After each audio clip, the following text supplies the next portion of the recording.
स्वयंघोषित आध्यात्मिक गुरु राधेमाला हायकोर्टाकडून दिलासा मिळालाय। राधेमाला अंतरिम जामीन हायकोर्टाकडून मंजूर झालाय। तत्पूर्वी सकाळी राधेमा आपल्या वाळकेश्वरमधल्या घरातून कांदिवली पोलीस स्टेशनमध्ये दाखल झाली आहे। गेल्या 3 तासांपासून कांदिवली पोलीस स्टेशनमध्ये राधेमाचा जबाब नोंदवण्यात येतोय। राधेमाला अंतरिम अटकपूर्व जामीन मंजूर झालाय। अधिक माहिती काय आमचे प्रतिनिधी अजित मांढरे सध्या आपल्या संपर्कात आहेत। अजित, अधिक काय माहिती आहे? भूषण, राधेमाचा जो अटकपूर्व जामीन अर्ज होता तो दिंडोरी न्यायालयाने फेटाळल्यानंतर राधेमाच्या अटकेची शक्यता निर्माण झाली होती। त्या पार्श्वभूमीवर राधेमानं मुंबई उच्च न्यायालयामध्ये अटक जामिनाकरता अर्ज केला होता। त्या जामीन अर्जावर नुकतीच सुनावणी झाली आहे आणि त्या मुंबई उच्च न्यायालयाने 2 आठवड्यापर्यंत राधेमाला अटक केली जाऊ नयेचे आदेश दिलेत। पण तत्पूर्वी राधेमानं मुंबई बाहेर जाण्याआधी मुंबई पोलिसांची परवानगी घ्यावी, त्याचबरोबर पोलिसांना तपासात सहकार्य करावं, जे 2 आठवड्यांचा अटकपूर्व जामीन राधेमाला दिलेला आहे। धन्यवाद अजित या सविस्तर माहितीसाठी। हायकोर्टाकडून राधेमाला दिलासा मिळालाय, मात्र मुंबई सोडण्याआधी पोलिसांची परवानगी मात्र राधेमाला घेणं आवश्यक असणार आहे। संसदेच्या पावसाळी अधिवेशनात काँग्रेसनं संसदेला ओलीस ठेवलं अशा शब्दात मुख्यमंत्री देवेंद्र फडणवीस यांनी काँग्रेसवर हल्लाबोल केला। गुड सर्व्हिस टॅक्स विधेयक देशासाठी महत्त्वाचं आहे, मात्र काँग्रेसनं मुद्दामून ते विधेयक संमत होऊ दिलं नाही। या पावसाळी अधिवेशनात संसदेमध्ये काँग्रेसचा खोटारडेपणा देशासमोर उघड झाला अशी घणाघाती टीका मुख्यमंत्र्यांनी केली। संसदेचं पावसाळी अधिवेशन वाया गेल्यानंतर आता भाजपनं काँग्रेसवरती ऑलराऊंड अटॅक करण्याची योजना आखली आहे। आज भाजपचे झाडून सर्व मुख्यमंत्री आणि केंद्रीय मंत्री आपापल्या राज्यात पत्रकार परिषदा घेणार आहेत। देशभरात 28 प्रमुख शहरांमध्ये या पत्रकार परिषदा होणार आहेत। काँग्रेसनं पावसाळी अधिवेशन कसं वाया घालवलं आणि त्यामुळे अनेक महत्त्वाची विधेयकं कशी रखडली याची माहिती तसंच पुढच्या आंदोलनाची घोषणाही करण्यात येणार आहे। देशभरात काँग्रेसचे खासदार असलेल्या 44 मतदारसंघांमध्ये भाजप आंदोलन सुद्धा करणार आहे। स्वातंत्र्य दिनावरती दहशतवादाचं काळं सावट पसरलंय। दहशतवादी देशात हवाई हल्ला करण्याची शक्यता आहे। गुप्तचर यंत्रणांनी याबाबतचा अलर्ट जारी केलाय। तसंच दहशतवादी दिल्ली लाहोर विमानाचं अपहरण करण्याची शक्यता गुप्तचर यंत्रणांनी वर्तवली आहे। यासाठी लष्कर ए तैयबा आणि पाकिस्तानची गुप्तचर यंत्रणा ISIनं एक योजना आखल्याची माहिती मिळते। यासाठी दहशतवादी पॅराग्लायडर्सचाही वापर करणार असल्याचं बोललं जात आहे। तसंच दहशतवादी नेपाळ मार्गे भारतात घुसण्याची शक्यता गुप्तचर यंत्रणांनी वर्तवली आहे। या हल्ल्याच्या अलर्टच्या पार्श्वभूमीवर भारत पाकिस्तान सीमेसह देशभरात कडेकोट सुरक्षा व्यवस्था ठेवण्यात आली। संपूर्ण देश स्वातंत्र्य दिन साजरा करण्यासाठी सज्ज झालेला असताना ज्या सैनिकांनी देशासाठी सारं आयुष्य वेचलं त्याच सैनिकांना बेदखल करण्यात आल्याचा प्रकार नवी दिल्लीत घडलाय। 1 रँक 1 पेन्शन योजनेसाठी गेल्या 60 दिवसांपासून माजी सैनिक जंतर मंतरवर आंदोलन करत होते। यावेळी स्वातंत्र्य दिनाच्या पार्श्वभूमीवर आंदोलनकर्त्या माजी सैनिकांना पोलिसांनी जंतर मंतरवरून हटवलं।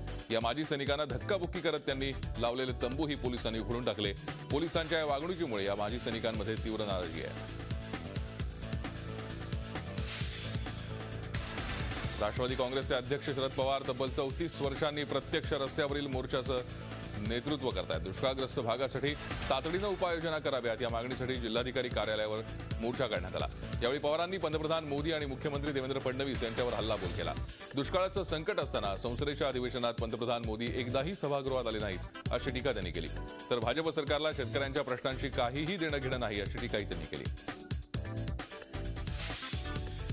दरम्यान राष्ट्रवादी काँग्रेसला राज्यात नेतृत्व नसल्यामुळे शरद पवार यांना नेतृत्व करावं लागतंय अशा शब्दात शालेय शिक्षण मंत्री विनोद तावडे यांनी उस्मानाबादच्या मोर्चावर टीका केली आहे। तर राष्ट्रवादीचे नेते धनंजय मुंडे यांनी तावडेंना प्रत्युत्तर दिलंय। राज्यातले नेते निष्प्रभ झाले नसून शेतकऱ्यांचं दुःख समजून घेण्यासाठी शरद पवार मोर्चात सहभागी होणार असल्याचं ते म्हणाले।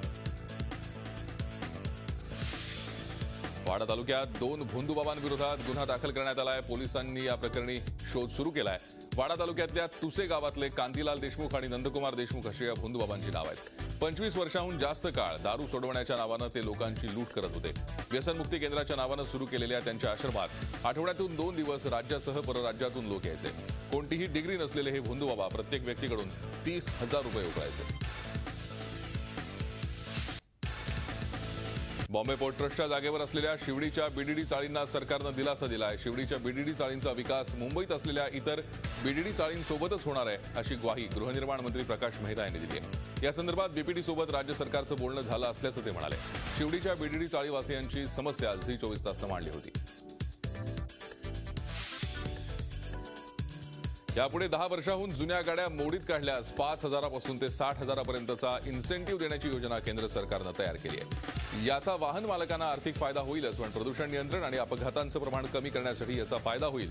केंद्रीय रस्ते वाहतूक मंत्री नितीन गडकरी यांनी माहिती दिली आहे. मालकांना गाड्या मोडीत काढल्याचं प्रमाणपत्र देण्यात येईल, त्यावर इन्सेंटिव्ह आणि एक्साईजमध्ये सवलत देण्यात येईल असंही त्यांनी म्हटलं. याखेरीज निवडक 8 ते 10 बंदरांच्या नजीक स्क्रॅपयार्ड प्रकल्प उभारण्यात येतील. यामध्ये जुन्या गाड्या रिसायकल केल्या जातील. हा प्रस्ताव लवकरच मंजुरीसाठी पाठवण्यात येणार आहे. रुपयाच्या मूल्यामध्ये आज सलग 8व्या दिवशी घसरण सुरू झाली आहे. सकाळच्या सत्रात रुपयाचं मूल्य 24 पैशांनी घसरलं आणि एका डॉलरचा दर 65 रुपये 34 पैशांवर गेला. आंतरराष्ट्रीय बाजारात डॉलरला असलेली मागणी आणि गेल्या आठवड्यात चीननं युआनचं मूल्य घटवल्याचा दबाव रुपयावर आहे. देशात आयातदार आणि बँकांची मागणी वाढत असल्यामुळे रुपयाची घसरण झाली आहे. 1965च्या भारत-पाकिस्तान युद्धाला 50 वर्ष पूर्ण झाल्याचं निमित्त साधत पुण्यातल्या लोहगाव इथल्या एअरफोर्स स्टेशनवर हवाई दलानं चित्तथरारक प्रात्यक्षिके केली. तर दिल्लीच्या एअर मॉक ड्रिलच्या जवानांनी विविध कवायती सादर केल्या. सुखोई 30नं सादर केलेल्या चित्तथरारक प्रात्यक्षिकांनी उपस्थितांची मनं जिंकली. पाकिस्तान आज स्वतंत्रता दिवस साजरा करत आहे. 1947 मध्ये स्वातंत्र्य मिळाल्यानंतर फाळणी झाली तेव्हापासून पाकिस्तान 14 ऑगस्टला स्वातंत्र्य दिन साजरा करतं. कच्च्या तेलाच्या किमती 6 वर्षातील सगळ्यात कमीत कमी पातळीला पोहोचल्या आहेत. न्यूयॉर्क एक्सचेंजच्या बाजारात कच्च्या तेलाच्या किमती 42 रुपये प्रति बॅरल आहेत, तर लंडनमध्ये $49 प्रति बॅरलपर्यंत या पोहोचल्या आहेत. या आंतरराष्ट्रीय किमतीचे परिणाम भारतावरही दिसून येतील. बोलिव्हिया आणि पेरूमध्ये मोठ्या प्रमाणात हिमवर्षाव झालाय. दोन्ही देशातील अनेक शहरांमध्ये जनजीवन त्यामुळे विस्कळीत झालंय. हायवेवरील बर्फामुळे ट्रॅफिक जाम झालाय. असाच हिमवर्षाव आणखी 2 दिवस होईल अशी शक्यता वर्तवली गेली आहे. अमेरिकेमध्ये जंगलामध्ये लागलेली आग आणखी पसरत चालली आहे. लेक काउंटी परिसरातील 500 पेक्षा जास्त लोकांना सुरक्षित ठिकाणी हलवलं गेलं. आतापर्यंत 1200 हेक्टर परिसरात ही आग पसरली आहे. ट्विटरनं डायरेक्ट मेसेजच्या शब्दांची संख्या 10,000पर्यंत वाढवली. यापूर्वी ट्विटरमध्ये ही शब्दसंख्या 140 पर्यंतच होती. त्यामुळे आता प्रायव्हेट मेसेजेसमध्ये फोन युजर्स मोठे मेसेजेस पाठवू शकतात.